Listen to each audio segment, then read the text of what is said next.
तो एक बार जोरदार तालियों के साथ स्वागत कीजिए मध्य प्रदेश के जोशीले और जुझारू मुख्यमंत्री डॉक्टर मोहन यादव का। सर बहुत बहुत स्वागत है आपका।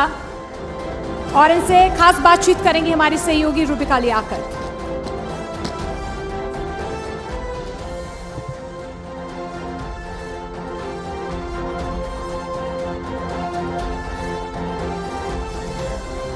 नमस्कार आप सभी को।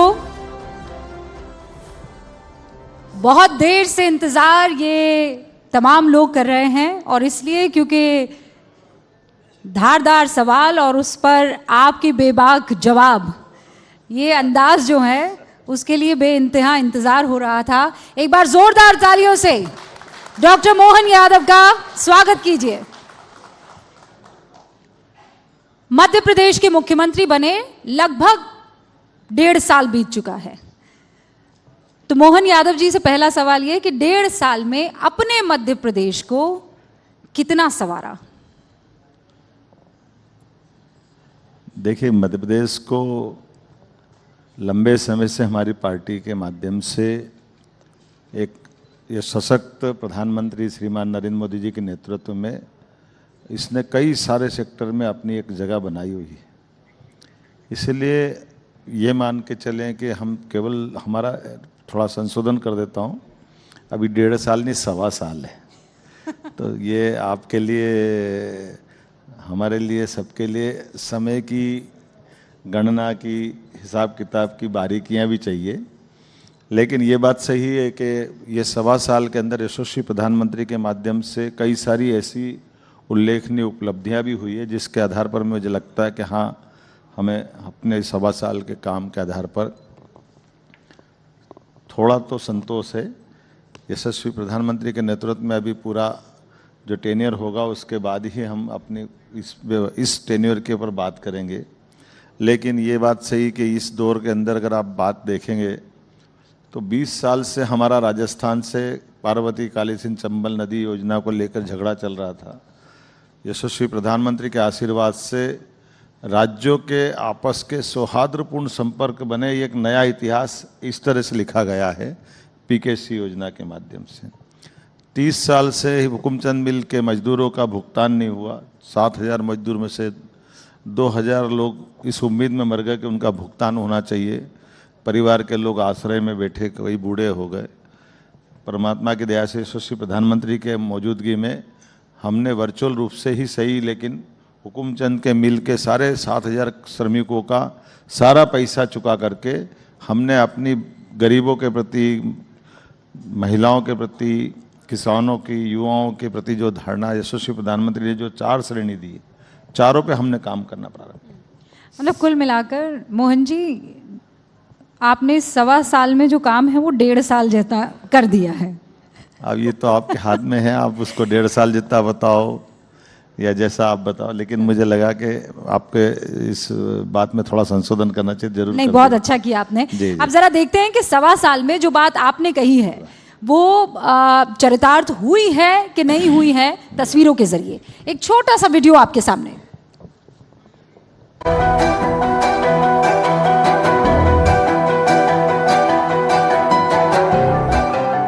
जोरदार अभिनंदन करो नरेंद्र मोदी जी के माध्यम से। हर आदमी का अपना एक सपना होता है, उसका अपना पक्का मकान हो जाए। घर का यही सपना जब साकार होता है तो उसका एहसास ही अलग है। मध्य प्रदेश की तमन्ना से मिलेंगे तो समझ जाएंगे कि मुख्यमंत्री डॉक्टर मोहन यादव ने जो कुछ कहा उसका असल मतलब क्या होता है। घर कैसा लगता है? बहुत अच्छा सर। किसको थैंक यू बोलोगे?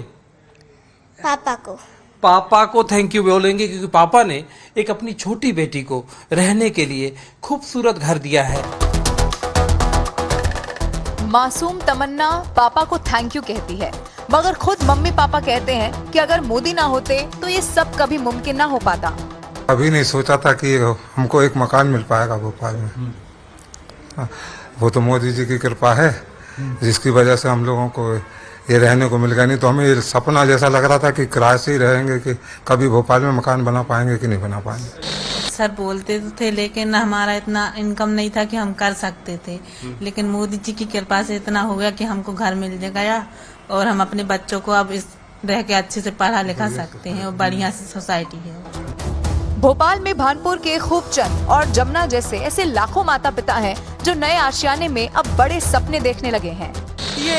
ये बैरियर लगा है, लेकिन ये बैरियर भोपाल के किसी पॉश इलाके में बनी किसी कॉलोनी में जाने के लिए नहीं है। ये बैरियर बना है पीएम आवास योजना में भोपाल के भानपुर इलाके में बनी जो हाई राइज बिल्डिंग है उसका। और इस बिल्डिंग में वो लोग जिनके लिए घर एक सपना हुआ करता था, जो झुग्गी में रहते थे, ऐसे हजारों लोग अब इस हाई राइज बिल्डिंग में रह रहे हैं। भानपुर में पीएम आवास के तहत बनी इस बहुमंजिला इमारत में राधा भी रहती है। शादी के बाद कई साल चुनौतियों के साथ झुग्गी में गुजारे, मगर अब सुकून है। धन्यवाद बोलेंगे उनको, मोदी जी को। क्यों? क्योंकि उनने मकान दिया है हमें, उनके आशीर्वाद से तो इतना बड़ा मकान मिला है झुग्गी में रहते रहते। हाँ, नहीं तो कीचड़ में रह रहा नहीं तो कीचड़ में रह रहा है। किराए से रहने पर झुग्गी बनाई, झुग्गी से सर्वे हुआ, पूरा सर्वे होने के बाद फिर यहाँ पे आए। पीएम आवास योजना जब अपनी रफ्तार से चली तो जाति और धर्म की तमाम सीमाओं को लांघ कर चली। एक और हमारे पास भोपाल में ये घर है जिस घर में हम आए हैं और हम पूछते हैं कि पीएम आवास योजना से इनकी जिंदगी में क्या बदलाव हुआ। आकर हमें तो बहुत अच्छा लग रहा है। हमें रमज़ान में हम लोग यहाँ शिफ्ट हुए थे उस साल में, और इस साल हम लोग का रमज़ान इतना अच्छा जा रहा है कि हम कुछ कह नहीं सकते। हमारे दोनों बच्चे यहाँ अपने घर में आकर ईद बना रहे हैं, और वहाँ हमें बहुत ज़्यादा यानी कंजेस्टेड में रह रहकर परेशान भी हो चुके थे। किराया भी बहुत ज़्यादा दिया हमने, 18 साल किराया दिया। अब यहाँ आकर अपने घर में शिफ्ट होकर और एक किराए से बचकर हम लोग यहाँ बहुत अच्छी सी ईद भी मनाएंगे और अपनी खुशी जाहिर, यानी हम लोग की खुशी वैसे ही जाहिर हो रही है कि अपन कुछ कह ही नहीं सकते उस चीज़ के लिए। मध्य प्रदेश में शहरी इलाकों में करीब 8.5 लाख घर बन चुके हैं और आने वाले 5 साल में 10 लाख नए आशियाने तैयार होंगे।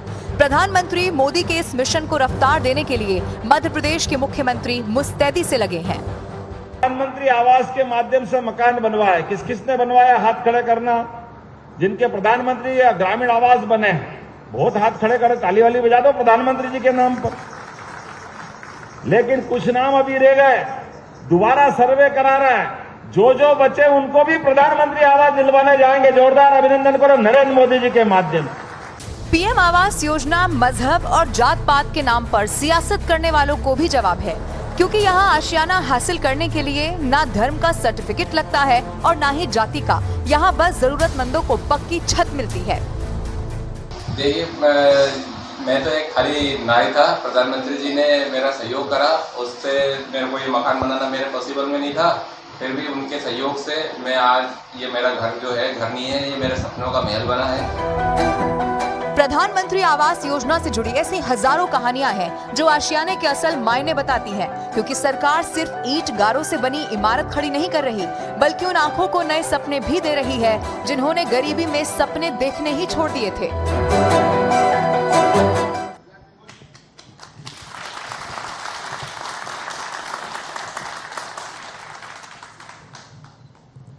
तो प्रधानमंत्री का सपना मोहन यादव मध्य प्रदेश में पूरा कर रहे हैं।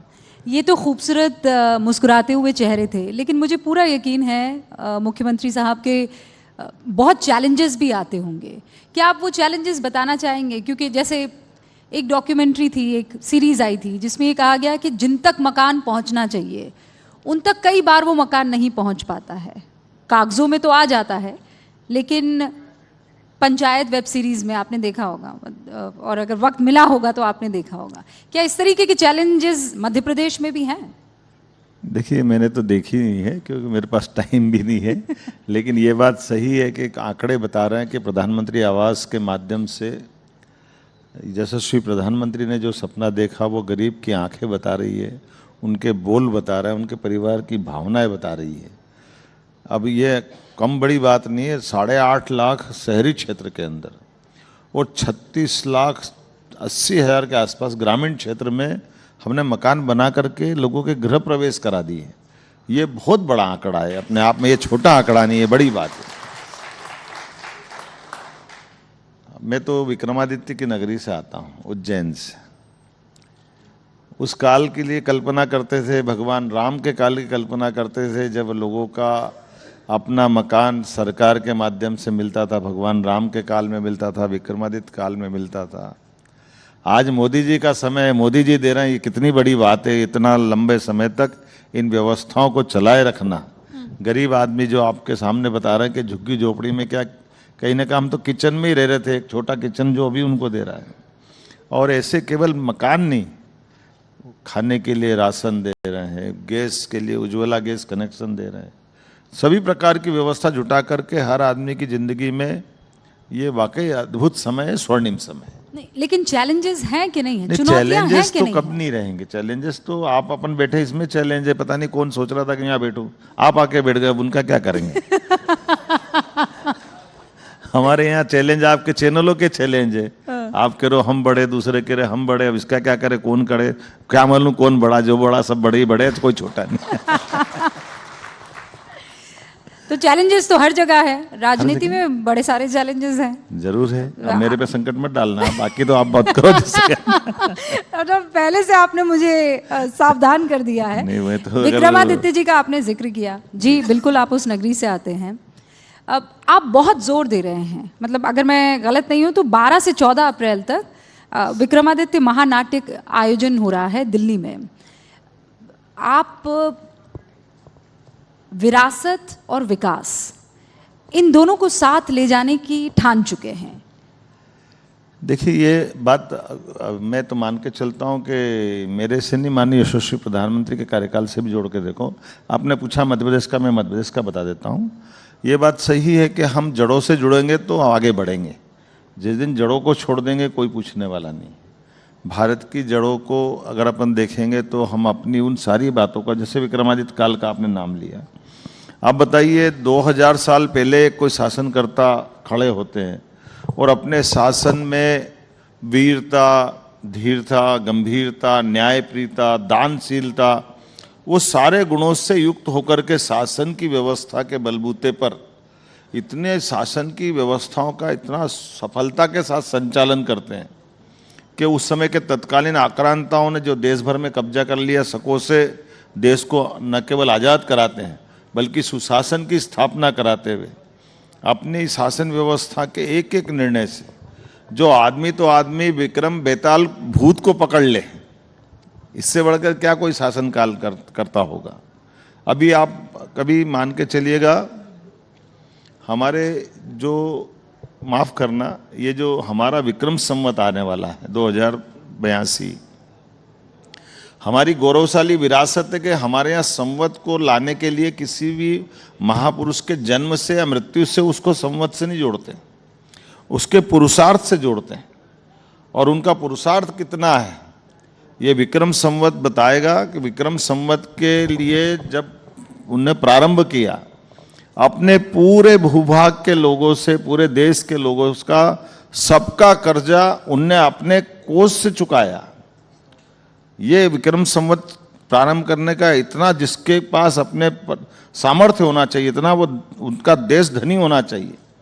और इतना ही नहीं, ये केवल कर्जा चुकाने से, उज्जैन में विक्रम संवत जब प्रारंभ हुआ तो वहाँ ऋणमुक्तेश्वर महादेव है, पूरे मुनादी करा दी थी कि जिस पे भी कोई कर्जा है, सब कर्जा देने वाला लेने वाले दोनों आ जाए और सब धन यहाँ से ले जाए, सबका कर्जा मुक्त हो जाए। लोगों ने कर्जा लिया, कर्जा जो जमा कराए कागज, पैसा दे दिया, फिर पूछा कि भाई अब ये तो आज हो गया, अब कल के लिए क्या करेंगे? आज तो कर्जा मुक्त होगा, कल फिर वापस काम चालू करना। तो विक्रमादित्य के काल में ये हुआ है कि उनसे कहा कि कोई बात नहीं, आज तक का तो पूरा चुक्त कर दिया, अब आपको जितना और चाहिए वो भी ले जाओ बिना ब्याज का पैसा, ये शासन में जिसमें सामर्थ्य हो वो संवत चलाता है। ये हमारी गौरवशाली परंपरा, हमें इस बात का गर्व है। आप तो उज्जैन मेन टाइम का भी जिक्र करते हैं। यहाँ दुनिया जो है ग्रीनविच टाइम का डंका बजाती है और आपने ये फिर ठान ली है कि UMT। देखिए, मैं एक छोटा सा संशोधन कर दूं। उज्जैन जो स्टैंडर्ड टाइम की बात कर रहे हैं, मैं तो काल की नगरी, महाकाल की नगरी से आता हूं। मैं एक इसी विषय पे बताना चाहूँगा कि ये 300 साल पहले तक दुनिया में स्टैंडर्ड टाइम के लिए भारत की तरफ लोग देखते थे और भारत से घूमते हुए उज्जैन की तरफ देखते थे, क्योंकि उज्जैन महाकाल की नगरी है ही, लेकिन महाकाल से पहले उसमें काल छिपा हुआ है। तो काल मतलब समय की नगरी है, इसलिए समय की नगरी की महत्ता सदैव उज्जैन से रही है, इसलिए उसके कारण उसका महत्व है। और ये आप देखिएगा, अब तो पृथ्वी 23.26 अंश अपने अक्ष से झुकी हुई है। आप अपना GPS ला के देख लीजिए, उज्जैन में 23.26 अंश आपको एक्यूरेट मिलेगा। दुनिया के किसी स्थान पर रख के देखेंगे कभी नहीं मिलेगा। तो मैं क्या करूं उसमें? वो तो भौगोलिक रूप से परमात्मा ने उसका महत्व दिया है। और इसको इस रूप में भी देख लो, मीन टाइम का अर्थ क्या है? 24 घंटे में से सूर्योदय सूर्यास्त के लिए अधिकांश समय में हमको अपने अधिकतम पूरे वर्ष में 1 घंटे का अंतर होना चाहिए। 1 घंटे से ज़्यादा नहीं होना चाहिए। लेकिन आज लंदन में चले जाओ, गर्मियों के दिन में रात को 10 बजे तक वहाँ सूर्य उदय रहता है। तो जब रात को 10 बजे तक जहाँ सूर्य रहेगा, वो मीन टाइम का कैसे समय हो सकता है? मैं एक और आपकी जानकारी के लिए बताना चाहूँगा, कई मुद्दों पे पाकिस्तान, अफगानिस्तान, चाइना से हमारे कई विषय अलग अलग हो सकते हैं, लेकिन ये समय जो ग्रीनविच से हो रहा है, इस मामले में वहाँ के विद्वान भी सहमत हैं कि ये भारत से होना चाहिए, और भारत नहीं उज्जैन से होना चाहिए। ये आसपास के सारे देश के, दुनिया के विद्वान इस बात पे सहमत हैं। नहीं तो आप जितनी शिद्दत से आप मुख्यमंत्री जी ये बात कह रहे हैं और महसूस कर रहे हैं और लोगों तक पहुंचाने की कोशिश कर रहे हैं, क्या ये संभव हो पाएगा? आपका फील करना और लोगों का आपके साथ आना एक तरफ है और इसका क्रियान्वयन होना एक तरफ है। मैं एक प्रश्न पूछूं आपसे? हाँ बिल्कुल पूछिए। ये समय की गणना की बात हो रही, तो समय की गणना की कठिनाई क्या है बताओ जरा। समय की कारण, हमारे तरीके से समय क्यों हम अच्छा मानते हैं और दूसरे समय को सामान्य क्यों मानते हैं, इसकी महत्ता मालूम है आपको? तो आपके लिए तो यहीं से गलती चालू हो रही है। कैसे? हमारे यहाँ समय की गणना का तरीका, भारतीय लोगों की दृष्टि से हम वैदिक समय को मानते हैं, और वैदिक समय में, माफ करना, समय की गणना के लिए हमारे पास, जैसे हमारे त्योहार, पर्व, जैसे जन्माष्टमी, होली, दिवाली, ये सारी तिथियों से बनते हैं। ये बारीक गिनती का हिसाब रखने का पद्धति हमारी पंचांग पद्धति से। नहीं, वो मैं इसमें आपसे बहस ही नहीं कर रही हूँ। नहीं तो आपने शुरुआत कर दी ना। नहीं, बहस नहीं कर रही हूँ, मैं आपसे राह पूछ रही हूँ। तो आप बिल्कुल इस मामले में, मैं इसीलिए बोल रहा हूँ वो वाली बात। जिस शिद्दत से आप ये बात कह रहे हैं और जो जिस शिद्दत से आप समझा रहे हैं, वो हम तो समझ रहे हैं, लेकिन दुनिया को कैसे इस बात को समझाएंगे? दुनिया वो को, शुरुआत, जैसे हाँ, आप अभी मेरे पास बैठे हैं जरूर। और मैं कहूँ समय क्या हो रहा है, हाँ, मुख्यमंत्री जी, तो मैं देखकर बताऊंगी 9:56। ठीक है ना? ये 9:56। आज क्या है? संडे है भाई। आज क्या अभी कौन सा साल चल रहा है? मैं कहूंगी 23 मार्च 2025 चल रहा है। आप कह रहे हैं कि नहीं, हमें अपने हिसाब से अब चलना होगा, यहां से गणना उज्जैन से शुरू होनी चाहिए। वो दुनिया कैसे करेगी? मैं उस राह को समझना चाह रही हूँ। इसमें बहुत सरल तरीका हमने लगा दिया है। माननीय प्रधानमंत्री से 29 बीते साल फरवरी में हमने वैदिक घड़ी का लोकार्पण कराया है। बिल्कुल। उस वैदिक घड़ी में हमारे द्वारा, आप जो कह रहे हो, ग्रीनविच का समय भी है, भारतीय हमारे लिए वैदिक समय भी है, और हमारे यहाँ केवल समय मतलब घड़ी के कांटे से समय नहीं है। हमारे यहाँ तो अपने 24 घंटे के अंदर 30 मुहूर्त है, और 30 मुहूर्त के अलावा भी हमारे 27 नक्षत्र हैं। 27 नक्षत्र के बाद समय की सबसे छोटी गणना की इकाई भी हमारे यहाँ काष्ठा से लेकर के त्रुटि तक, वो सब उसमें बताते हैं। तो आप अपने ढंग से उस चीज़ को देख करके वो घड़ी के बाद हम प्रयास कर रहे हैं कि दुनिया में भी हम इस चीज़ को पहुंचाएंगे। आपको हम कोई ज़बरदस्ती नहीं कर रहे हैं, आपको आपका देखना आपका देख लो, और जो वैदिक समय देखना वैदिक देख लो। उसका फ़ायदा ये होगा कि हर एक का अपनी अपनी राशि के हिसाब से अपने कामकाज करने का कोई समय निकालते, मुहूर्त निकालते, तो वो वैदिक मुहूर्त से वो अपनी सुविधा के हिसाब से उसको भी मदद होगी, और सही अर्थ में हमारी प्राचीन काल गणना की जो पद्धति है वो पुनर्स्थापित करने का हमारा अभियान चल रहा है। अगर ये आपका सपना है, हम तो ये उम्मीद करते ये हैं। सपना नहीं, हकीकत है। आपको 30 तारीख को दुनिया की सभी भाषाओं में ऐप बना के दे देंगे, आप घड़ी में डाल लेना, आपको मिल जाएगा। नहीं, पर आपका जो ये सपना है कि पूरी दुनिया इसे फॉलो करे, हम उम्मीद करते हैं कि इसलिए क्योंकि एक टाइम था जब योग को लेकर हिंदुस्तान में आप देखिए हर घर में योग जो है वो प्रचलित था, और बाहर के लोग इसे कर्तव्य समझते थे। आज आप देखिए बाहर के लोग योग को अपना रहे हैं, दूर दूर से लोग आ रहे हैं, तो विक्रम संवत क्यों नहीं अपनाया जा सकता है, और उज्जैन मीन टाइम क्यों नहीं। आपको खूब सारी शुभकामनाएं, और हम तो यही चाहेंगे कि हिंदुस्तान से ये शुरुआत हो। बहुत धन्यवाद, बहुत और धन्यवाद। क्यों ना होनी चाहिए। बहुत अच्छा। लेकिन इस बीच बड़ा प्रश्न ये आता है कि विकास कैसे होगा। विरासत आप कह रहे हैं साथ लेकर चलेंगे, इससे विकास होगा क्या, कैसे होगा? देखिए, विरासत से विकास का सरल फार्मूला है। केवल विकास तो रावण ने भी किया था, तो नैतिकता थी क्या उसके पास? उसके तो लंका को सोना की बना दिया था उसने। तो हमारे लिए ये जो वर्तमान के समय में मेरिट को देखने का जो अंतर है, मेरिट से माफ करना, मेरिट का अपना महत्व है लेकिन नैतिकता का अपना महत्व है। हमारे यहाँ इस बात की प्राधान्यता सदैव से रही है, इसलिए इस भाव को जिंदा करने की जरूरत है कि वर्तमान के समय में हमारी जो जीवन मूल्य है, उन जीवन मूल्यों के साथ व्यक्ति जीना चालू करे। उस जीवन मूल्यों से छोड़कर जीवन जिएगा तो ये थोड़ा सा हमारे भारतीय दृष्टिकोण से तो थोड़ी कमी रह जाएगी, ये इतना ही बताना चाहूँगा। ये मेरिट वाली जो आपने बात की, राहुल गांधी का एक बयान याद आया। उन्होंने ये कहा कि आप कह रहे हैं कि मेरिट से काम नहीं चलता, नैतिकता भी होनी चाहिए। वो ये कह रहे हैं कि मेरिट का सिस्टम ही गलत है, इससे पिछड़े वर्ग को मौका नहीं मिलता। शायद आपसे ये मुद्दा उन्होंने चुरा लिया, या आप दोनों अलग अलग सोच रहे हैं और बात मेरिट पर आकर अटक रही है? देखिए, राहुल गांधी कभी मेरिट में आए ही नहीं। वो कौन सी मेरिट कह रहे पता नहीं, वो जाने, उनका काम जाने। उनके परिवार वाले कहते कि उनको पढ़ने भेजा था वहाँ, और पता नहीं क्या पढ़ के आए, और पढ़ने के बाद क्या दिख रहा देश जानता, भगवान जाने क्या स्थिति है।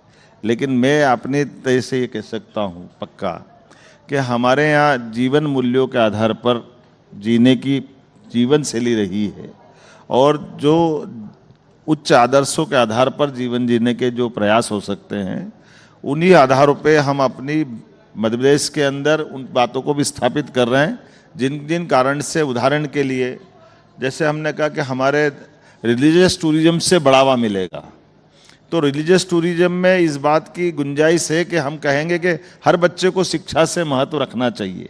अब ये शिक्षा के महत्व को बताने के लिए हम उसको ये भी उदाहरण देते हैं कि उज्जैन में सांदीपनी आश्रम था।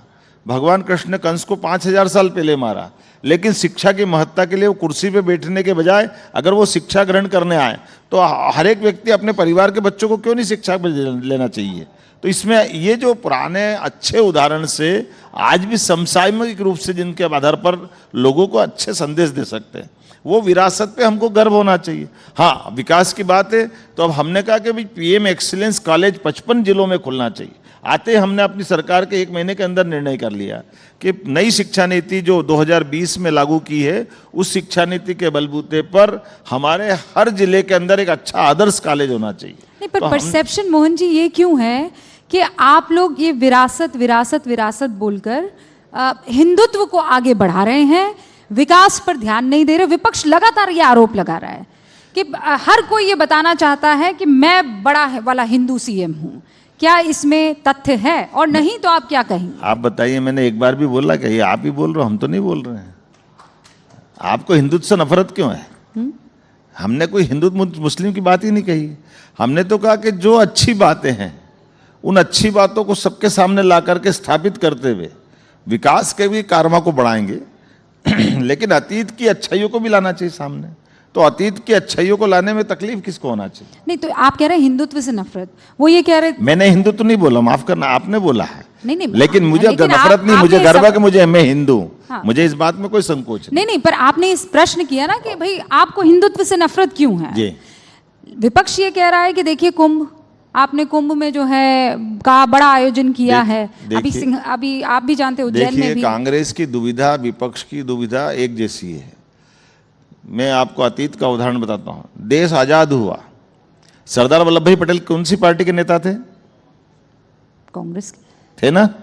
डॉक्टर राजेंद्र प्रसाद कौन सी पार्टी के नेता थे? उस वक्त पार्टी सर एक, मैं अभी मेरे प्रश्न का उत्तर दीजिए, कौन सी पार्टी के थे? अब पार्टी एक ही थी ना सर। तो कांग्रेस के थे ना। हाँ। तो राजेंद्र प्रसाद जी ने, सरदार वल्लभ भाई पटेल ने देश की आजादी के बाद पहला संकल्प लिया कि मोहम्मद गजनबी ने तोड़ दिया होगा सोमनाथ का मंदिर 1000 साल पहले, जब हम कमजोर थे, देश गुलाम था, हमारी कमजोरी का लाभ ले लिया होगा। लेकिन जब देश आजाद हुआ तो हमारा ज्योतिर्लिंग पर भव्य मंदिर बनना चाहिए, और उनने निर्णय किया और पूरे देश ने स्वागत किया। ये जो कांग्रेस के लोगों ने भी किया, हम उस इतिहास को सामने ला रहे हैं। कहां हम बीजेपी कांग्रेस कर रहे हैं? अब इसको कोई अगर गलत अर्थ में लेगा तो हम कुछ नहीं कर सकते। कांग्रेस अब इससे भी मोड़ रही है कि सरदार वल्लभ भाई पटेल की बात भी नहीं मानना, डॉक्टर राजेंद्र प्रसाद जी की भी सम्मान के साथ स्टाफ उनकी बात को नहीं समझना। तो इसमें हम क्या करेंगे? नहीं, पर नेहरू जी ने तो खत लिखकर तो मना किया। नेहरू जी की दिक्कत ही है जो राहुल गांधी तक आ रही है। एक नेहरू सबसे बड़ी दिक्कत वही है। आप ही ने तो बोल दिया अब इस बात का उत्तर। कांग्रेस अपने घर के अंदर उनके अलावा किसी को मानने को तैयार नहीं। ये कांग्रेस की कमी है। नहीं, तो पर कांग्रेस की कमजोरी का हम क्या करें? पर इंदिरा गांधी तो रुद्राक्ष वो की माला टाइम में- पहनती थी। जो कांग्रेस वो लेकर आई थी, उसका चुनाव चिन्ह गाय का बछड़ा था। वो तो बहुत रीति रिवाजों के साथ। एक मिनट, आप फिर थोड़ा इतिहास पढ़ के बोलो। नहीं, इतिहास मेरे तो आंखों में अरे इंदिरा तस्वीरें गांधी हैं। जी ने गाय का बछड़ा हटा के हाथ का कटा पंजा लगाया। आपको ध्यान, इतिहास तो देख लो, आपको ध्यान में आएगा। आज तक ये चुनाव चिन्ह जो लाए ना, ये हाथ का कटा पंजा अगर कोई लाए तो इंदिरा गांधी जी लाई। कटा पंजा? हाँ, ये पंजा और क्या, हाथ का पंजा उनका चुनाव चिन्ह और क्या है? आपको मालूम नहीं क्या अपने चुनाव बैलेट पे क्या नहीं, आता है? पंजा है, पर आपने तो उसे काट ही दिया। तो वो कटा हुआ है, मैं क्या करूं? पूरा हाथ है क्या? बताओ आप। अब वो पूरा तो मैं हाथ क्या- नहीं जो है, हाथ ही सिंबल कटा है, तो था, मैं क्या पंजा है। करूं? पंजा है देखो, भाई। माफ करना, हमारे यहाँ ये कटे पिटे शरीर वालों को अच्छा मानते ही नहीं। अब क्या करें, हमारी भी दिक्कत है। हमारे यहाँ तो पूरे शरीर के साथ हो तो राजा बनेगा, नहीं तो उसको नीचे कर देते, चल नहीं, जाए पर यहाँ से। PM भगवान में मूर्ति कोई खंडित हो जाए तो भगवान की दया से उनका विसर्जन करना पड़ता है। कांग्रेस का विसर्जन अपने आप जनता कर रही, इसीलिए। नहीं, लेकिन आप कह रहे हैं कि कटे पिटे शरीर वालों को अच्छा नहीं मानते हैं। मैं तो कह रहा हूँ ना, हाथ का पंजा बताओ, पूरा हाथ हो तो बता दो। नहीं, पर हाथ प्रधानमंत्री कहाँ तो है? उन्हें खाली दिव्यांग पंजा क्यों कहते बता रहा हैं। है? प्रधानमंत्री अरे आप तो बोले उन्हें जाओगे, दिव्यांग कहते हैं। मैं तो फिर कह रहा हूँ, मैं प्रधानमंत्री जी का सम्मान करता हूँ। आप बताइए, अगर हमने अपनी पार्टी के चुनाव चिन्ह से हमको गर्व है। हमने पहली बार जनसंघ का चुनाव चिन्ह बनाया दीपक। दुनिया में प्रकाश फैलता है, सूर्य से सृष्टि चलती है। हम उस पार्टी के लोग हैं, जब किसी पार्टी के साथ जुड़ करके देश की आवश्यकता काल परिस्थिति के हिसाब से साथ गए तो जनता पार्टी का चुनाव चिन्ह हलदर, जिससे लोगों ने जीवन पाया। हल से माँ वसुंधरा सबकी भूख मिटाती। फिर हमको लगा कि कोई बात नहीं, हमारी पार्टी भारतीय जनता पार्टी खड़ी हुई तो हमने कमल का फूल लेके आए। उनको इन सब बातों से क्यों नफरत है, ये वो जवाब दे। हम क्या करें उसके लिए? नहीं, पर कांग्रेस की गलती है ना, हम क्या करें? वो करे गलती, वो भी हमसे पूछो, ये बड़ा आश्चर्य। हम क्या करें उसके लिए? उन्होंने गाय बछड़ा हटाया कि नहीं हटाया? पर वो बताओ। विपक्ष में है गाय बछड़े से क्यों नफरत है उनको गाय बछड़ा क्यों नहीं रखा कांग्रेस ने? आपको लगता है कि कांग्रेस को हिंदुत्व से नफरत है? मैं लगता क्या, वो तो रोज करते हैं। आप बता दो, आज तक राम मंदिर में दर्शन करने क्यों नहीं गए? कभी आप प्रयाग में स्नान करने क्यों नहीं गए? आप उनसे पूछो ना, हमसे क्यों पूछ रहे हो? हम तो स्नान भी करने गए ना, अयोध्या में दर्शन करने भी गए, पूरे मंत्रिमंडल को ले गए, पूरा प्रदेश। हमारे माननीय यशस्वी प्रधानमंत्री खुद भूमि पूजन पे भी बैठे और लोकार्पण पे भी गए। हमें इस बात का गर्व है। इसी बात की तो समानता है कि सरदार वल्लभ भाई पटेल और डॉक्टर राजेंद्र प्रसाद सोमनाथ के उस भव्य धूमधाम से भगवान की प्राण प्रतिष्ठा सोमनाथ में हुई तो वो वहां मौजूद थे।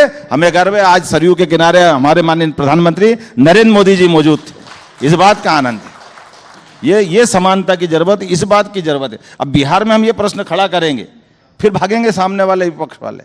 डॉक्टर राजेंद्र प्रसाद का वो उनका उस समय का ये कितना बड़ा निर्णय था कि देश के प्रधानमंत्री डर रहे हैं, तो डरे तो नेहरू जी का गलती सबके बीच में आएगी। और नेहरू जी ने बाकायदा पत्र लिख करके विरोध किया, वो पत्र का क्या करेंगे? हाँ, वो तो लेकिन उन्होंने तो लेकिन secularism का राजेंद्र जिक्र प्रसाद जी किया ने समर्थन किया कि अगर इस देश के अंदर अगर सोमनाथ का मंदिर बन के खड़ा हो रहा है तो सोमनाथ के मंदिर के अगर भगवान की प्राण प्रतिष्ठा है तो क्यों नहीं जाना चाहिए। और सरदार वल्लभ भाई पटेल ने भी जन सहयोग के माध्यम से, जैसे राम मंदिर बन रहा है उस समय मंदिर बना के खड़ा किया, तो कितने गौरव की बात थी। आप बताइए, ऐसा तो नहीं हुआ था कि वो मंदिर बनाने के लिए किसी को अपमानित किया था, किसी के जबरदस्ती कोई बात हुई थी, ऐसे कुछ तो नहीं था। फिर नेहरू जी ने क्यों मना किया? अब ये नेहरू जी के वंशज जवाब दे, हम क्या करें इसके लिए। अब ये सवाल मैं ज़रूर कांग्रेस के जब यहाँ पर मेहमान आएंगे उनसे पूछूंगी। आपने बिहार का अभी जिक्र किया मोहन जी, बिहार में चुनाव आने वाले हैं। बड़ी चर्चा है कि मोहन जी जो हैं कृष्ण की बांसुरी लेकर आजकल तरह तरह के राग में मशगूल नज़र आ रहे हैं। ये इसलिए क्योंकि आप यादव हैं और एक बड़ा चेहरा सामने कॉम्पिटिटर के तौर पर रखने की कोशिश हो रही है। देखिए, ये संकट यहीं से चालू होता है। माफ़ करना, दुनिया में ऐसा माना जाता है, कहावत थोड़ी खराब है, बता देता हूँ कि तिरछा दुनिया देखे तो उसको दुनिया तिरछी दिखती है। अब उसमें हम क्या करें, दुनिया तिरछी नहीं, उसकी आंख तिरछी है। दुनिया तो सही साठ है, अब आंख तिरछी है, आंख सही कर ले भाई, ऑपरेशन करा, जो करना करा, नहीं तो बाकी के तो। अब भगवान कृष्ण के नाम लेते ही भगवान कृष्ण के लिए केवल मैं ही क्यों करूँगा? भगवान कृष्ण के जीवन के तो इतने सारे प्रसंग हैं। ये भगवान श्री राम और भगवान कृष्ण, माफ़ करना, हम में से कोई उठ करके अमेरिका चले जाए, इंग्लैंड चले जाए, किसी और देश में चले जाए और अपने देश का परिचय नहीं दे, नाम नहीं बताए, केवल ये बता दे कि मैं रामकृष्ण की धरती से आया हूँ, तो दुनिया का कोई भी आदमी आंख मिच के कह देगा ये भारत से आया है, उसमें उससे कोई दूसरा परिचय नहीं लेगा। तो जिनके नाम पर ये सदियों से भारत की पहचान है, अगर हम उनके उन जीवन के अच्छे पक्ष को लेके आ रहे हैं सामने, तो क्या गलत कर रहे हैं? अब ये भी नहीं करें, इसमें क्या तकलीफ है? हम कह रहे हैं कि भगवान कृष्ण ने शिक्षा के लिए कंस को मारने के बाद उज्जैन शिक्षा ग्रहण करने आए, इसलिए भगवान कृष्ण के उस स्थल को जहां उन्होंने शिक्षा ग्रहण की उसको तीर्थ स्थल के रूप में विकसित कर रहे हैं, सांदीपनि आश्रम को। उसमें क्या गलत है? भगवान कृष्ण ने सुदामा के साथ जहां रात गुजारी, तो गरीब अमीर की दोस्ती का सबसे बड़ा उदाहरण अगर कहीं है आज भी, तो वो कृष्ण और सुदामा की दोस्ती से। ये क्यों नहीं आना चाहिए? आज के समय में ये असमानता का युग है, गरीब अमीर के बीच में जो खाइयां बढ़ रही, तो ऐसे सकारात्मक उदाहरण बनाना पड़ेंगे। भगवान कृष्ण को परशुराम जी ने सुदर्शन चक्र दिया उनके गुरु के पुत्र को लाने के लिए, तो परशुराम जी ने सुदर्शन चक्र दिया। हम परशुराम जी का ये पक्ष समाज के सामने क्यों नहीं लाएंगे? इसलिए हमने कहा हम उस स्थान को भी तीर्थ बनाएंगे। अगर गोपाल बनकर के भगवान कृष्ण ने अपनी नाम पे सबसे ज्यादा सार्थकता दी, जो गाय को पाले वो गोपाल, जिसके घर गाय का कुल वो गोकुल। तो हमने कहा कि भाई ये जहाँ गाय का कुल हो वो गोकुल, जहाँ गोपाल गाय पाले और गाय पाल करके किसान अपने जीवन में दूध उत्पादन से भी आय बढ़ा सकता है, ये योजना हम लगा रहे हैं। आज राज्य में दूध उत्पादन में देश के अंदर हमारा तीसरा नंबर है और देश के अंदर कंट्रीब्यूशन 9% का है। हम इसको 20% तक ले जाना चाहते हैं। तो हमने भगवान कृष्ण से जोड़ के कहा कि भाई अब हम भगवान कृष्ण से जो गाय पाले वो गोपाल, जिसके घर गाय का कुल वो गोकुल, तो यह अपना आदर्श ग्राम वृंदावन बनाओ। तो वृंदावन बनाने में तकलीफ क्या है? क्यों नहीं बनना चाहिए वृंदावन? इसमें क्या परेशानी है? हम तो ये भगवान की अच्छाइयों को सामने ला रहे हैं। अभी पर्यावरण की बात आएगी, वन संरक्षण की बात आएगी। आप बताइए, भगवान कृष्ण वो आदर्श है, लोग खुश होंगे। कोई सोने का मुकुट लगाएगा, कोई चांदी का मुकुट लगाएगा।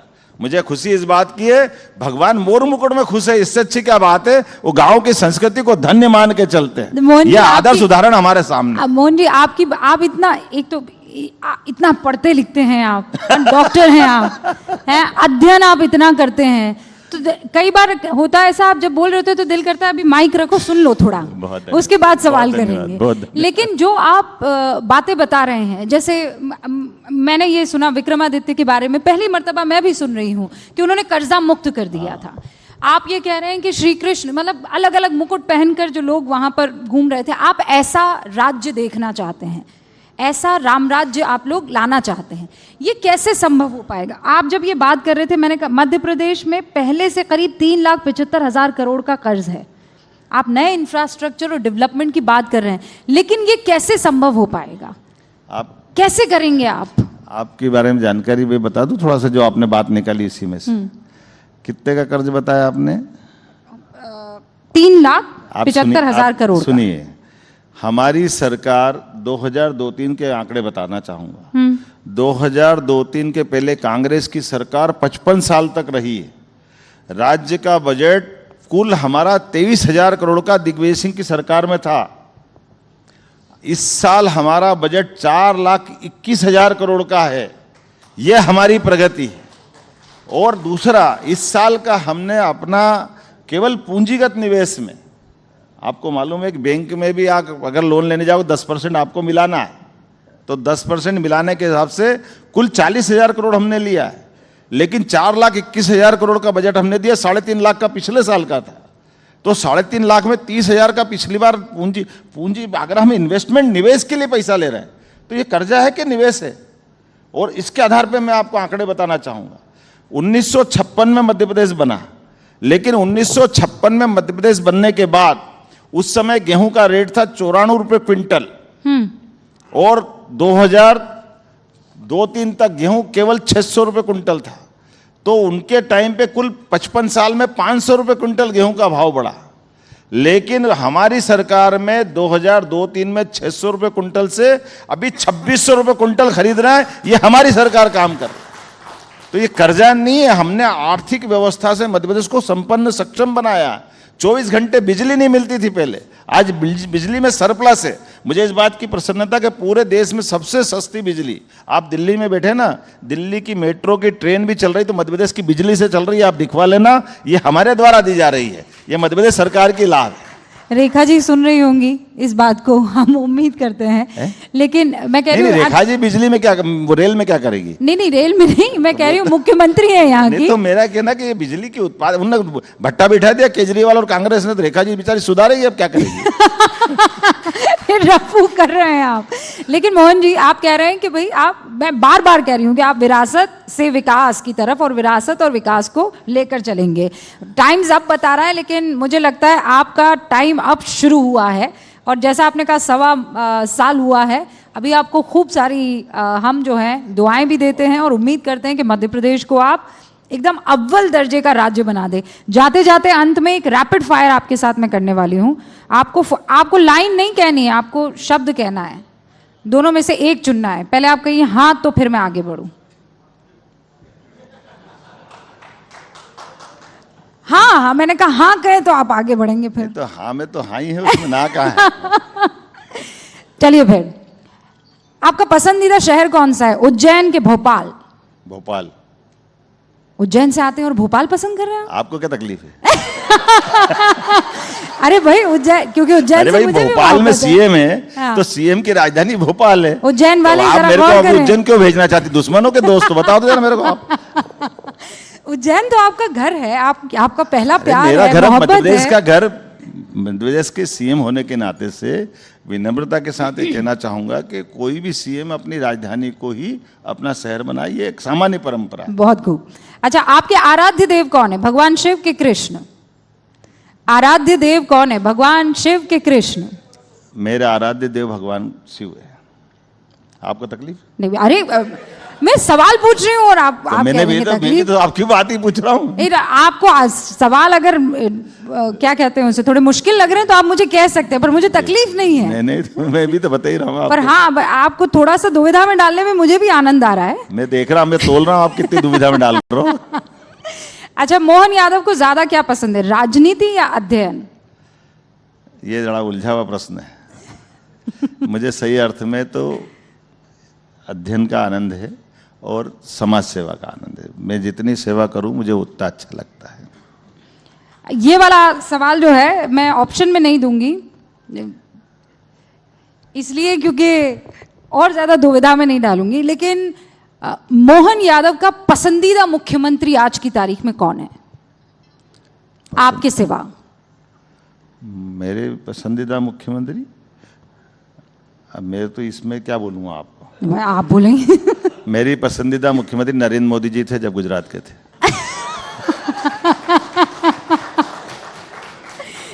इसे कहते हैं एकदम खालिस राजनेता। ये आप गलती कर रहे हो।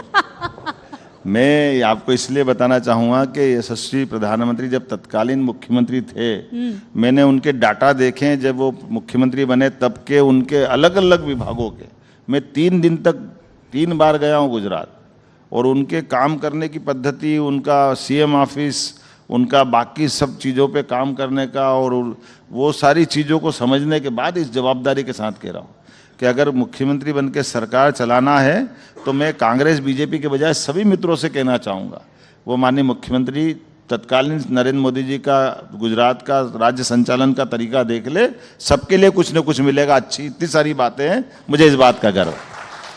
हालिया समय में बताएंगे कि कौन सा मुख्यमंत्री? अब आगे बढ़ाओ, बहुत सारी बात हो गई, दूसरी भी तो मेरे को वापस निकलना है। तो ये सवाल मैं अगली बार के लिए रिजर्व करके रख रही हूँ। बहुत बहुत शुक्रिया, बहुत मोहन जी। धन्यवाद। मैं दर्शकों को बताना चाहती हूँ कि बहुत व्यस्त था, लेकिन मोहन यादव जी मध्य प्रदेश से यहाँ पर फ्लाई करके सीधा आए हैं न्यूज़ 18 इंडिया के इस कार्यक्रम में शिरकत करने के लिए। बहुत बहुत आपका शुक्रिया सर, बहुत बहुत शुक्रिया sir, thank you so much. मैं गुजारिश करूंगी आप थोड़ी देर मंच पर बने रहें, और हम गुजारिश करेंगे न्यूज़ 18 इंडिया और हिंदी डिजिटल के मैनेजिंग एडिटर ज्योति कमल जी वो मंच पर आए, मध्य प्रदेश के मुख्यमंत्री डॉक्टर मोहन यादव जी को डायमंड स्टेट्स अवार्ड से सम्मानित करें।